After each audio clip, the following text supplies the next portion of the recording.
This is a show about facing fear, unlocking courage, and taking action. Courage isn't necessarily a daunting thing. It's going to give you more purpose. It's going to give you more drive. It feels like making a courageous decision is going to get you closer to who you aspire to be. It's knowledge plus faith plus action equals courage.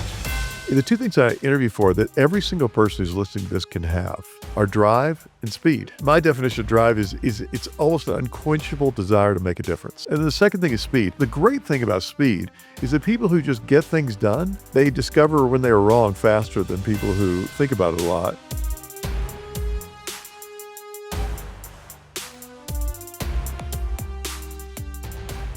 Man, somehow you wake up and you've reached your 275th episode and you're like, wait a minute, I was just trying to Wow. stay curious and learn. Yeah. And, every Thursday a new pod would go out. And when I go back and look, I'm not blowing smoke here. Probably on the podium of episodes was our first episode. And I think it was episode 4, Bracken. That's how long it's been. That is a long time ago. Right, here we are. I'm not putting an episode out every day. It's once a week. Yeah. And, Right. And what I remember most about you is that just how curious you are. You've always, it was almost less about the answers and more about the questions. And I'm curious if you feel that's still the way you lead. Because I took away, I think you might have asked me the same amount of questions as I asked you the last time you were on the show. It's funny. I'm interested in everything. I don't necessarily think of myself as curious, but I did have this experience. I think it was after we last talked. So if I'm retelling a story I told you before, I apologize in advance. Please edit it right out, like you will half of what I say. But I was, during the pandemic, I was, by myself in my kitchen. I was looking out the back, and I have this really deep yard, and back then I lived in California, and I was looking back in this brown and kind of dark green yard, which was the winter in California, which, believe it or not, there is a winter in California. You actually, once in a while, you don't have any flowers at all. It's terrible. But I was looking back in the deep back of that yard, and it was all brown and green. And then there was this one way, way, way back in there. I could see this one little pink dot. And I was looking through my kitchen window, getting a glass of water or something. And I just thought, well, I wonder what that dot is. And then I started to walk across the kitchen. And then I stopped myself. I was like, that's what curiosity is, right? You wonder what something is that you don't know. And then I thought, yeah, but that's worthless if you don't actually go find out the answer. So I made myself, like my mom used to make me go open the encyclopedia or the dictionary if somebody said, what's this, I made myself walk to the back of the yard barefooted, and I walked to the back of the very back. And, miraculously, and I'm not making this up, it was a red rose, a weird red rose growing in the middle of that dark brown and green yard in the middle of the winter. So it makes a good story, but it's true. And it made me realize that, curiosity, at least wonder alone is not worth very much, but wonder plus action, that's worth a lot. That's the only kind of, so active curiosity is the only kind of curious I'd like to be. And so I try to really get to answers. One of the things I love most about our interactions is, I'm not sure where this conversation is going to go, but I'm willing to participate in it. And, to me, it's more important that people see Bracken than they see Bracken Darrell. And I keep coming back to I don't know what I'm doing with this yet, this idea, but first names only. We get so caught up when you say someone's full name that you see the title, but you miss the human. And, when I think about Bracken, if you were going to explain Bracken to the guest, because we're going to get to the work you're doing now, but who are you? How would you describe yourself in 3 words? 3 words. Ugh. You can do more than 3. Have at Yeah. it. Color outside the lines. I would say excited about life. I'm going to give you more than 3 words. Excited about life. That could be it. But I would say 3 ideas. Excited about life, trying to make a difference, love everybody. Man, so great. More than 3 words, but that's okay. 3 ideas, right? So I'm not I was an English major, not a math major. But help people right now be excited about life. And I'm an optimist. I am all about optimism is my number one core value. Maybe that's another reason why I'm like, I get good energy from you. But a lot of people right now are allowing the gravity of life to win. Like, how do you go about making sure that doesn't happen for you? I think, I think at any time since, you and I have been aware that we were thinking about things, whatever age that happens, I think you could always find the negatives and positives around you, always. Um, and I really believe that, and therefore, you should actually always look at the things that are tough and try to constructively figure out how to make them better, but not spend too much time worrying about why they're bad, or maybe I should say it another way, not spend too much time just worrying about the fact that they are bad. Can you make them better? If you can't, move on and focus on things you can make better. So that's kind of been my view of life in general, and it's never really changed. And today, there's so many positives. I mean, we're at the best time in the world to be alive. From a healthcare standpoint, from almost every direction. But there are always storm clouds on the horizon, and there's always a sun somewhere behind them. And so far, the sun wins almost every time, like in the end, things get better, And while I think people could be terrified of where we are in the world from a geopolitical standpoint or from an AI standpoint, you could also try to be very positive about, okay, whether you agree with the things that are happening or not, there is somehow humanity has this strong balancer inside that seems to get us back upright over time. It's never failed us before. It's failed us for periods of time, but it's never failed us for a long, long period of time. So I'm confident that we'll right it. And that's a choice, but I am confident. So I guess that's why I'm optimistic. Do we see, I feel like I've had the luxury, somehow, some way we exchange numbers, and I'll send you a text randomly, and I'm like, how's your jumper? Or how's life? Yeah. How's your life? And I'm trying to give good energy. And I feel like I get to see Bracken. I see the personal you, and there's not a lot of daylight between the personal you and the professional you. Do you think there's a difference between those two people? Or are you like, this is Bracken on Sunday, on Tuesday, on Thursday? Are you this person all the time? I think it's a really misleading question to ask somebody at my age, because I'm 63 years old, and what you see is what you get wherever you are. So there's almost no difference between me sitting right here with you, me in the boardroom, and me at work with my guys or my women, or me at home with my kids, or it's just no difference. But it took me a long time to get to the point where I could say that. I can honestly say there were plenty of periods in my life where I was trying to figure out who I was at work, relative to who I was at home. And I think for those people out there who don't, it's not so easy. I can sympathize. It wasn't probably for me either. But the older you get, the more comfortable you get in your skin, and you just say, you know what? You don't really worry about what people think. You just think, by the way, if you're CEO, it's really easy to say, you don't worry about what people think. But, it's a lot harder when you got a boss and a boss's boss and all that stuff. And so like I said, yeah, I absolutely am what you see. I wish I could say I've always been like that. Probably I haven't. I don't know. I have a selective memory for good things. I completely forget most bad things. So. I have a theory on life, and you are a philosophizer that I feel like I could test this with, and so I don't get a lot of people that I can I'm ready. actually. All right, here we go. So I think life is like these 4 S's, and it's not one of the S's that you think. I think when we're born, life is shoved at you, and that's not negative. It's like, I grew up in DC. Guess what teams I root for? I'm clearly a loyal Wizards Commanders. Just even say Wizards and Commanders. Life was shoved at. Yeah, I see the face. Okay, but I'm loyal. Yeah. I'm sticking with. I'm not commenting on that. No. So life is shoved at you. My parents' beliefs at that time, a lot of what they believed. Guess what? I believed, and it probably wasn't until somewhere in my late teens when I knew I was going to leave that I moved into true survivor mode. And survivor mode was it's the duck metaphor. On the surface, I got it together, but below, I'm a little nervous and I'm freaking out. And how do I want to show up? And what do I want to be when I grow up? And I didn't love this about my last life, and then I'm moving into this new life. And for survivor mode for me, that kind of felt through even my first job. Like I didn't get to pick my boss. I just wanted somebody to pay me and hope that I get in. And then somewhere along that, and some people never leave survivor mode. They never get out of that phase. And I got lucky where I saw somebody who actually said no for the first time in a meeting. I'm like, you could say no? I had no idea you could say no.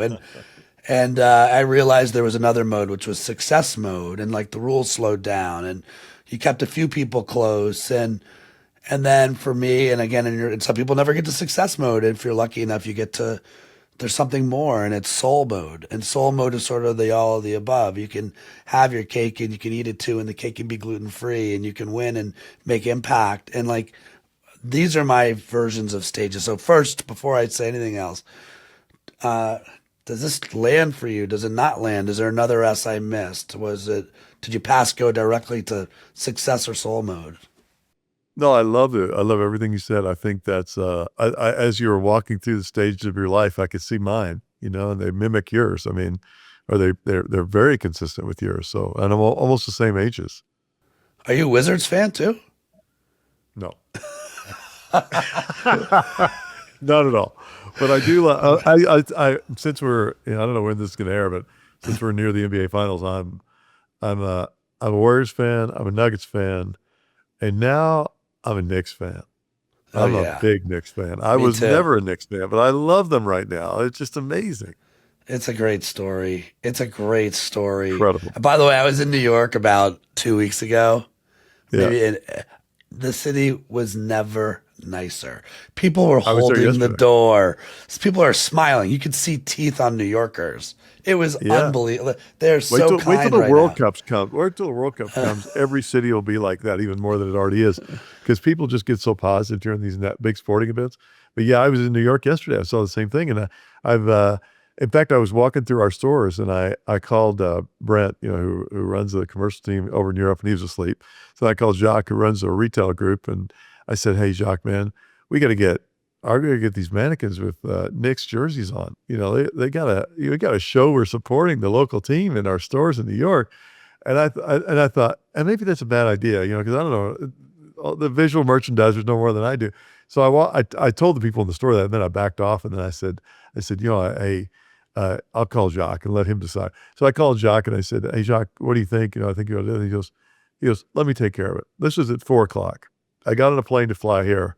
I landed at 6 o'clock, 7 o'clock. By 7 o'clock, I had pictures in LinkedIn of all the different stores with mannequins wearing really looking super cool in Knicks jerseys, Knicks pants, Timberland boots, bands. It was so cool.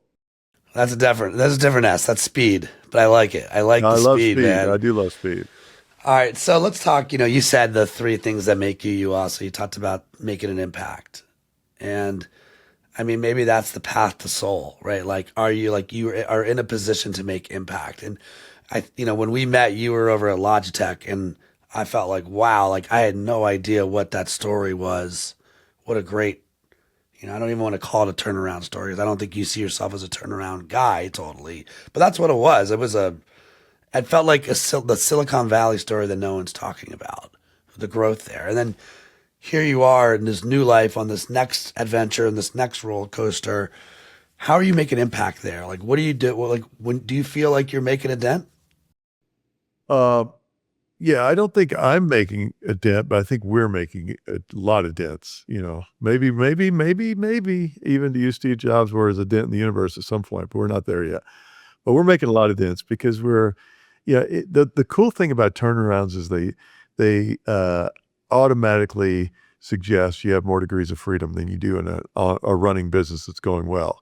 So maybe I am attracted to turnarounds in the beginning, but I'm not short-term enough to really be attracted to turnarounds on a short-term basis. So I only think long-term. So I love this business.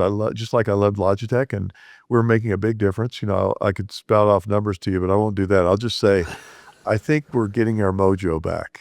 And I would say that is a super good feeling. Whether you're on North Face, Timberland, or Vans, you've got exciting things to talk about. And people there are doing great work. and they're doing it around the world, and they're doing it in our stores, they're doing it in distribution centers everywhere. So yeah, I'm really, really excited about it. You brought up something that's a new thought for me. So I know I didn't talk about this last time we talked. I was thinking about, what do you interview for, if you're a CEO? Because nobody ever asks you, what do you interview for? They just assume you know how to interview, and I don't think I was a particularly good interviewer, because I just see the potential in everybody, and I'd be like, oh yeah, that person's gonna be great. That person's gonna be great. So I'm like, I fall in love with everybody I interview, and then, I need other people to interview and make sure we get the right people. But I realized something, that the one thing I can't interview for, or the two things I can interview for, it's not capabilities. I mean, by the time I interview them, everybody's got the capabilities. The two things I interview for that every single person who's listening to this can have, and does have in some measure, the question is how much of it, are drive and speed. Drive is that, my definition of drive is it's almost an unquenchable desire to make a difference. Like, you just can't get enough of it, and it almost leaps out of your body when you're really on. When you're in the zone of drive, you are unstoppable. You're invincible, And you meet people, and they just kind of ooze that, and you meet other people, and it's in there, but it's not coming out. That's one thing you can notice. And the second thing is speed. They probably correlate, but speed is the great thing about speed is that people who just get things done, they discover when they are wrong faster than people who think about it a lot and, put it on the to-do list and carry it forward to the next day and then plan for it the week after that and then have a meeting about it. So I love drive and speed. Do you have a version of that for you, for the business, that you're like, hey, these are the steps that we're going to follow, that you put in play, and when you've seen enough and now it's time to go? Or is it more like, when you see something, say something, and that's that, we move forward? I don't have a formula that I come in and apply. I think I do have a few frameworks that I think about, which I won't bore you with. They're a little too consulting speak, but I do have a few frameworks I think about. But the one thing the two things that I'm kind of stuck on. One of them is that I think every business of any, after you're about, whatever, old enough that your first product matured and you had to find the second one, any business that's that old, you can employ the model of trees, plants, and seeds. And trees are the mature things that, they're not going to grow very fast. Maybe they're even going to decline, but they're healthy. You need them. You can make cash off of them. You can put them in other things. Plants are the fast-growing parts of your business that you want to invest in. They're working.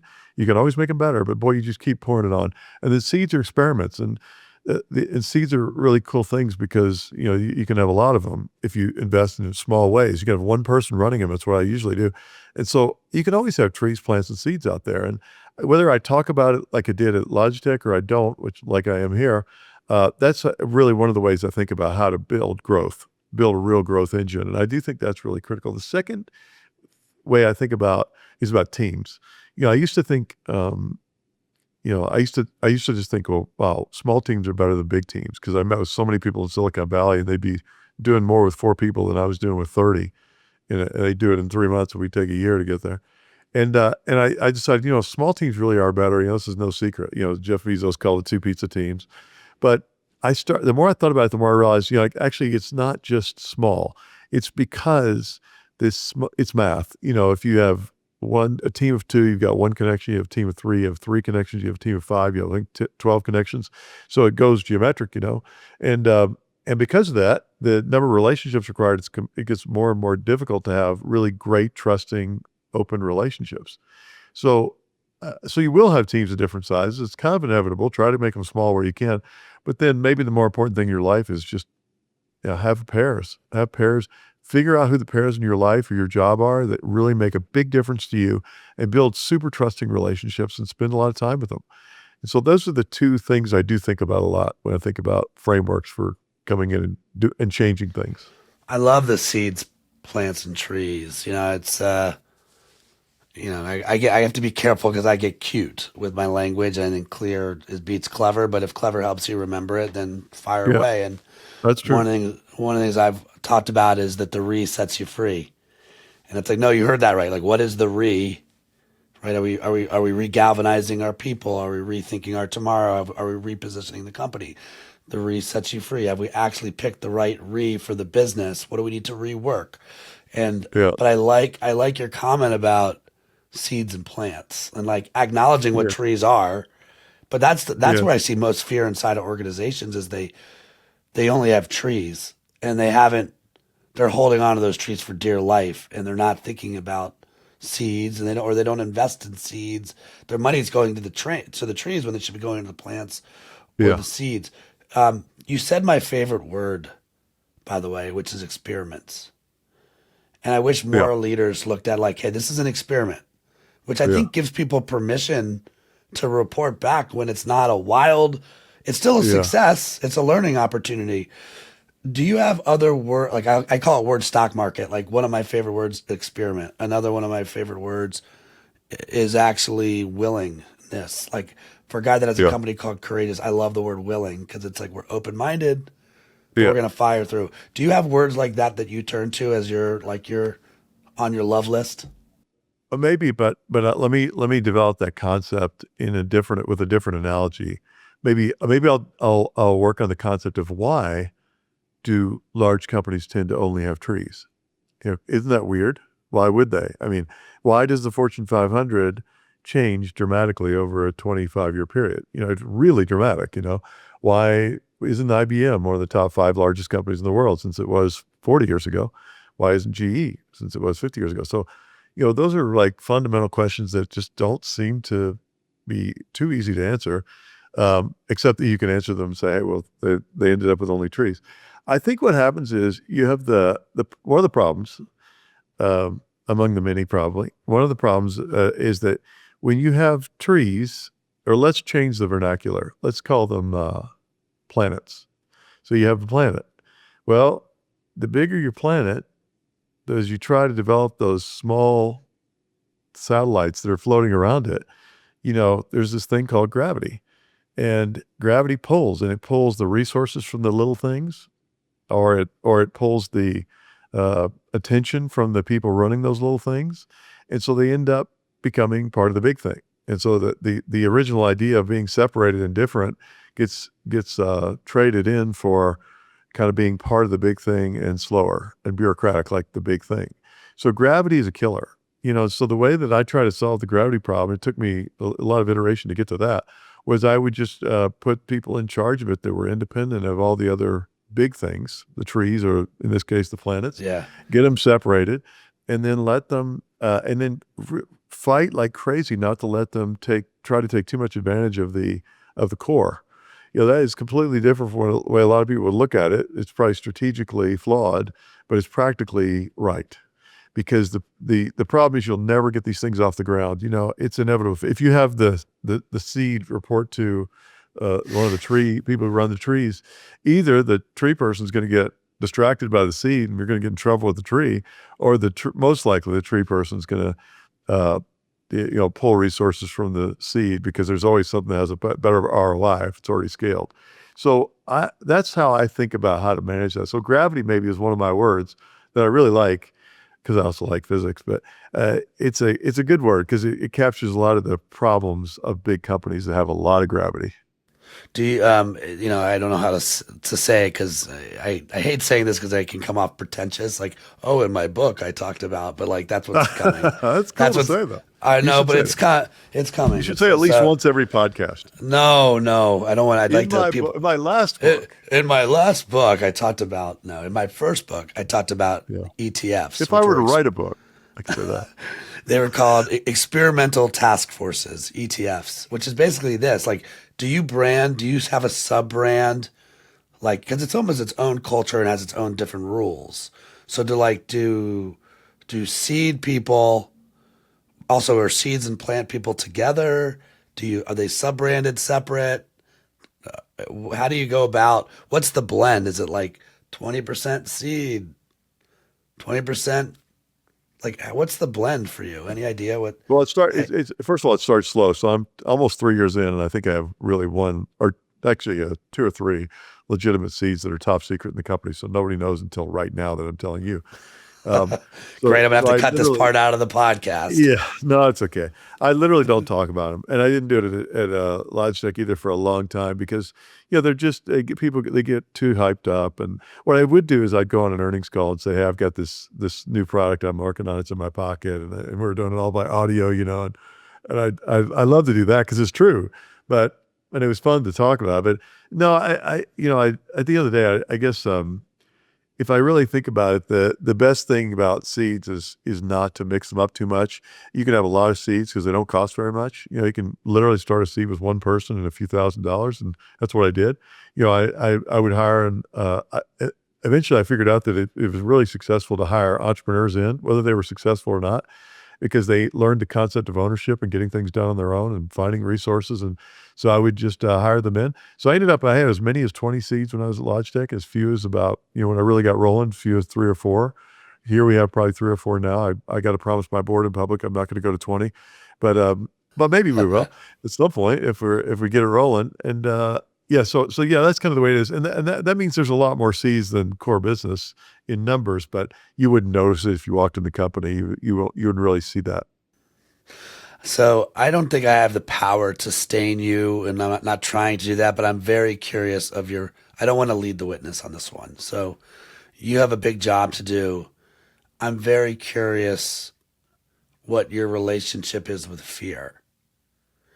Or if you have a relationship with fear, and where this is coming from is, a lot of times we'll get brought in because there's a change that has to happen, and I don't think there's change without courage, and I don't believe there's courage without fear. So, but that's my perspective. I'm curious what your take is on that.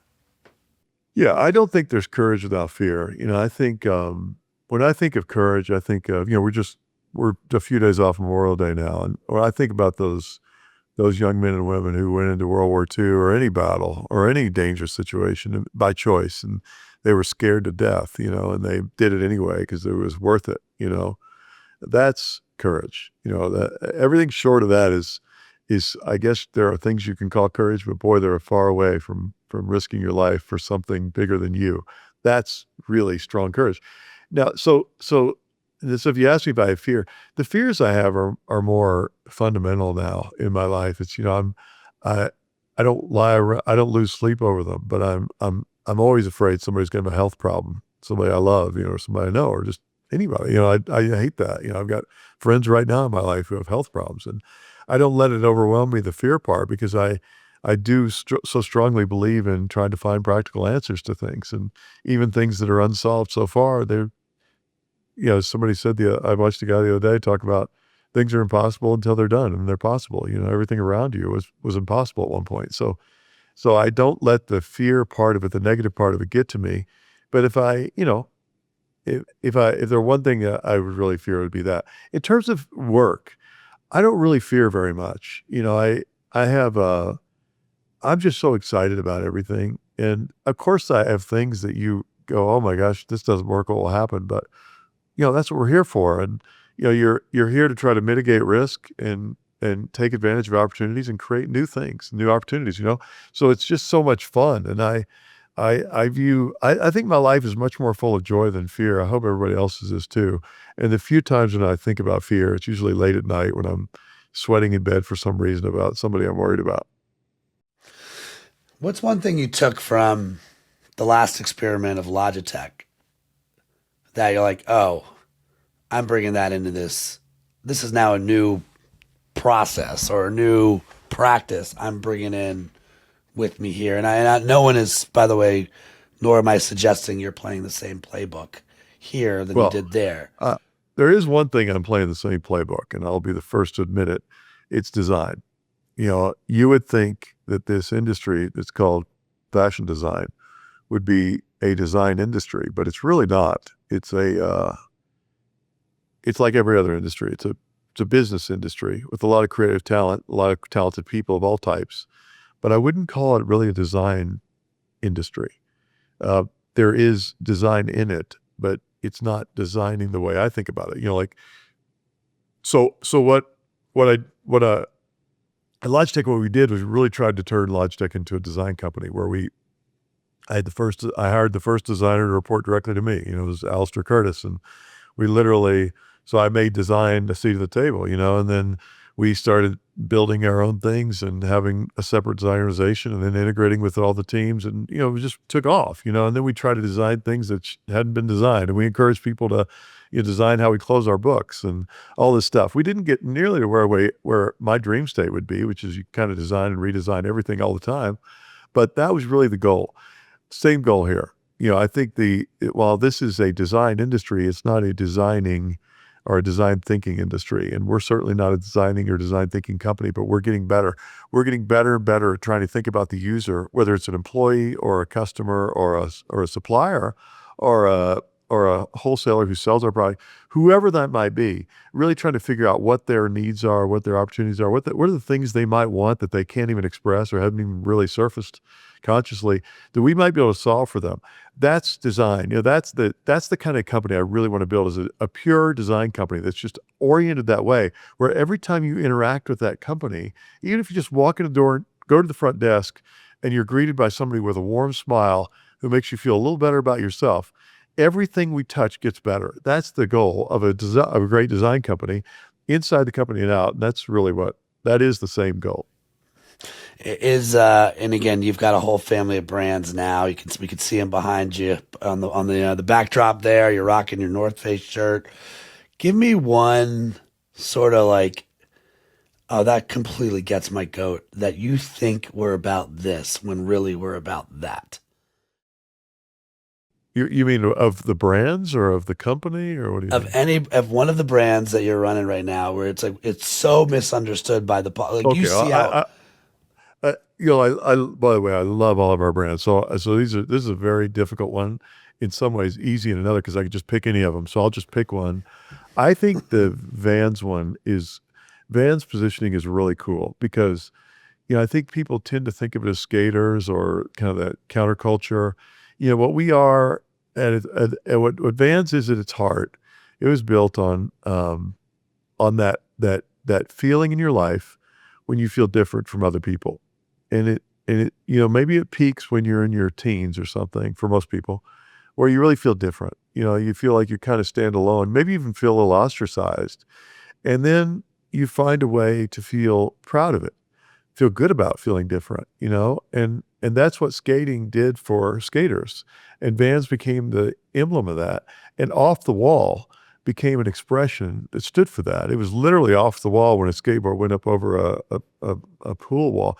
But it was really about that idea you could feel different and be cool. So in a way, it's the most powerful positioning there is, that the Vans is for you because you're off the wall, because everybody's off the wall. Everybody's different. It's like Think Different. When Apple launched it, I was thinking, there are two brands that I know of that can stand for the uniqueness of one, but appeal to everybody. And it's Apple when it talked about Think Different, and it's Vans when it talks about Off the Wall. I mean, I kind of feel you're off the wall, and the best. It's like the best compliment you could give somebody. Yeah. I mean, I think there's a part of everybody that's off the wall, if we're honest. Right. Some Do we people allow are that really person out? Yeah. Some people are predominantly off the wall, but that, and we like them. We love people who are different, who push the envelope, who are unafraid to do things that other people would be afraid of most of the time. We tend to be attracted to that.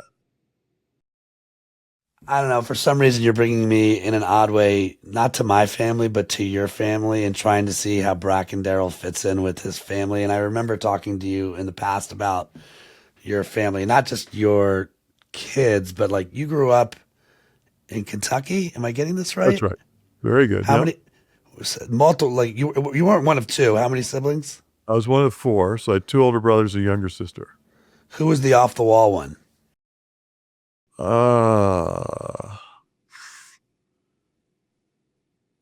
That's a good question. Under my definition of off the wall, I'd say I was more of a conformist when I was young. My next oldest brother, probably my oldest brother, was a little more off the wall than the rest of us. It took me a long time to get the confidence to be off the wall. When do you think it came? When do you think, like, at what point, and where were you? Well, I always had this internal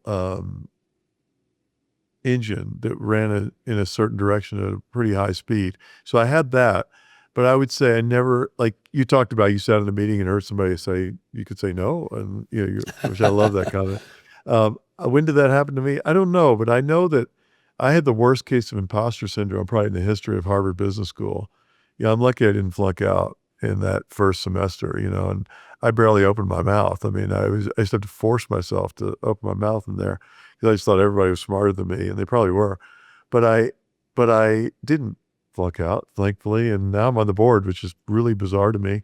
And anyway, so I think somewhere I was a late bloomer in that regard. I think it took me a long time to really get to the point where I felt like I could really be myself. And I don't know when it happened. I mean, when it probably became the predominant part of me, maybe I was in my 40s or even 50s. Yeah, I had one of my early interviews for Return on Courage was with an astronaut, a founding astronaut at Virgin, and she said to me, her definition of success is when there's no daylight between the personal you and the professional you. And she said, it takes the first 40 years to figure out who you are and the next 40 to be that person. That's great. And I was like, writing the book at like 39. I'm like, no, what's going on here? But it's true. It's true. It's like, I'm at peace with who I am now. Very, very much so. Let's say we had a time machine that we got in, and I know we don't want to do that, but let's say we just got in there and we went 3 years into the future. By the way, the Knicks have officially won the NBA championship. We're 3 years. Okay. We're 3 years into the Let's future. have the Knicks, the Nuggets, and the Warriors. Then I got all my bases. Okay, there you go. Congrats! What a ride for you, right? Yeah, So pretty good. The mannequins have all changed, but from the standpoint of the business, if you gave yourself grace in 1,000 days, and I know speed's important, but is there like where are you hoping to drive to? Like, is there like is that an impossible question, or do you have your like, I want us to be this. I want us to be known for this as a business. Well, yeah, I here's where I don't know if I can put 1,000 days on it, but I'll put some kind of time frame like that out there. I came here because I really believe that every consumer products industry I can think of that's really scaled ends up having one company or two or three that are multi-brand companies that do really, really well. In fact, they kind of set the standard for a lot of things in that industry. In fast-moving consumer goods, it's P&G or Unilever, Bengeiser. In cigarettes, it's RJR or one of those. I don't know. I don't smoke, but it's something like that. Maybe in alcohol, it'd be something like a Diageo. So most of these, in this industry, there isn't one yet. Maybe we used to be. But I think we could be one of those. And the only way to be that is to turn having multiple brands into an advantage, not just a scale advantage, but a network advantage, an idea machine advantage, a learning advantage, a growth mindset advantage, a growth advantage. That's the only way to do it. And that's why I came here, to create a design company that does exactly that with multi-brands. So I don't know if it'll happen in 1,000 days, but it's going to happen. Well, that also honors your don't make me the turnaround guy that's going to turn it around right? It's like maybe turn heads over a period of time, right? Like how long is it going to take to do that? But I love where you're going, and I'm not surprised at all to hear. Maybe we wrap with I mean, I know you have your own ideas of all caps courage, but in the spirit of the business, what is, and I'm looking even at my backdrop of like braving what's hard. What do you feel right now is hard in the business, or where do you feel, okay, we could be a little bit more courageous in this part of our business? Oh, I think we can be courageous in more courageous in almost every part of our business. I think we're improving day by day, and I really mean that, brand by brand, in taking more risk, both from a product standpoint and from a marketing standpoint. I think we need to keep being more aggressive and more inventive, more creative, more risk-taking with products. We need to be unafraid to do things on social media and in the public eye that feel risky, even though there might just be fun or mischievous. I think that's the space where we have a lot of room to run, a lot of room to grow. And I am absolutely ready to fuel that fire. I love it. And we've got 25,000 people who are capable of it. I was in those stores yesterday in New York. You could feel the energy when I said, hey, why don't we do something for the Knicks in here?